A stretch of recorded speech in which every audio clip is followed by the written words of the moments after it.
Hello friends, तो कैसे हैं आप सभी लोग। तो कैसे चल रही है आपकी एग्ज़ाम्स की तैयारी। कमेंट्स में मुझे ज़रूर बताएं कि आप किस किस एग्ज़ाम के लिए प्रिपेयर कर रहे हैं। तो चलिए आज मैं आ गई हूँ एक नई अपडेट के साथ, तो शुरू करते हैं। तो चाइना ने रेयर मेटल मिनरल्स पे लगाया बैन। तो आइए जानते हैं इस बारे में। चाइना का रेयर अर्थ मिनरल वो कैसे कर सकता है दुनिया को बर्बाद। अब जैसे कि आप जानते ही होंगे, चाइना एक इकलौती ऐसी कंट्री है जो कि 95 to 98% रेयर अर्थ मिनरल्स जो है उनका प्रोडक्शन करती है। उसके अलावा कोई भी कंट्री जो है वो नहीं करती है। तो जो कार्स हैं वो महंगी होने वाली हैं और इसका इम्पैक्ट पूरी दुनिया पर पड़ेगा। चाइना ने कुछ रिस्ट्रिक्शंस लगाई हैं, जैसे कि उन्होंने अपने 7 रेयर मिनरल्स जो हैं उन्हें बैन कर दिया है, उनको रिस्ट्रिक्ट कर दिया है।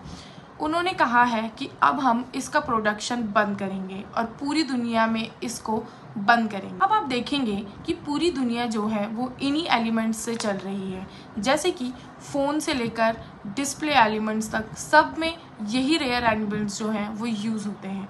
अब अगर इन्हीं का प्रोडक्शन बंद हो जाएगा तो फिर ये चीज़ें बनेंगी कैसे, और यही प्लान है चाइना का। अब चाइना ने इतना बड़ा फैसला क्यों लिया है। ऐसी चीज़ जो कि वो ग्लोबली ट्रेड करते हैं, उन्होंने ये चीज़ क्यों रेस्ट्रिक्ट की है, क्यों इस चीज़ पे बैन लगाया है। तो ये सब हुआ है डोनाल्ड ट्रंप की वजह से। आपको पता ही होगा, कुछ टाइम पहले डोनाल्ड ट्रंप ने एक रेसिप्रोकल टैरिफ जो है वो लागू कर दिया था, जिससे चाइना बहुत ज़्यादा गुस्से में था। और मुझे लगता है कि इसी का बदला ले रहा है चाइना, क्योंकि उन्हें लगता है कि जो डोनाल्ड ट्रंप है उन्हें ट्रेड वॉर बहुत ज़्यादा खेलना पसंद है। तो शायद चाइना भी इस बार उसी चीज़ में हिस्सा ले रहा है और उसने अपने रेयर मेटल्स जो हैं उन्हें बैन कर दिया है। चाइना ही एक इकलौता देश है जो कि इतना ज़्यादा रेयर मेटल प्रोड्यूस करता है, और आप मानेंगे नहीं, 30 साल हो गए हैं। 30 साल से चाइना ही इस प्रोडक्शन को कंट्रोल कर। देखेंगे कि अगर चाइना ने अपने रेयर मेटल प्रोडक्शन बैन कर दिया तो इससे सबसे ज़्यादा इम्पैक्ट जो है वो ऑटोमोबाइल्स पर पड़ेगा, इलेक्ट्रिक व्हीकल्स पे पड़ेगा। क्योंकि इलेक्ट्रिक व्हीकल्स बनाने के लिए जिन मेटल्स की ज़रूरत होती है वो यही मेटल्स है, और वो चाइना ही प्रोड्यूस करता है। जैसे कि मारुति सुजुकी, आपको पता ही होगा कि इंडिया में सबसे ज़्यादा मारुति की गाड़ियाँ चलती हैं, क्योंकि वो माइलेज अच्छा देती हैं, ऊपर से उनका टैक्स जो है वो भी कम है। और ज़्यादातर आप देखेंगे टैक्सीज़ में सब जगह मारुति की ही गाड़ियाँ यूज़ होती है, यानी कि स्विफ्ट की गाड़ियाँ। क्योंकि आप देखेंगे कि जो सुजुकी है वो इंडिया जापान कोलैबोरेशन का पार्ट है।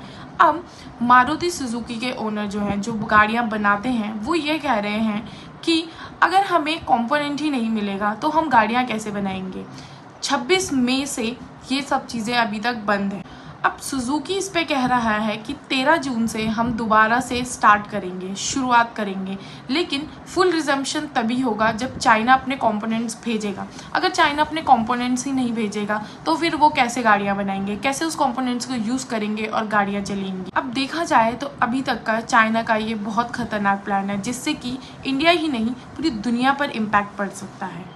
अब ये सब सिर्फ ट्रंप की वजह से हो रहा है, ना वो टैरिफ लगाते, ना चाइना ऐसा कोई कदम उठाता। अब हम तो सिर्फ होप कर सकते हैं कि चाइना जो है अपने रेस्ट्रिक्शंस बंद कर दे, या फिर ट्रंप ही ऐसा कुछ कर दे जिससे कि चाइना ये रेस्ट्रिक्शंस बंद कर दे। तो चलिए आज के लिए इतना ही। अब मैं मिलती हूँ आपको एक नई अपडेट के साथ।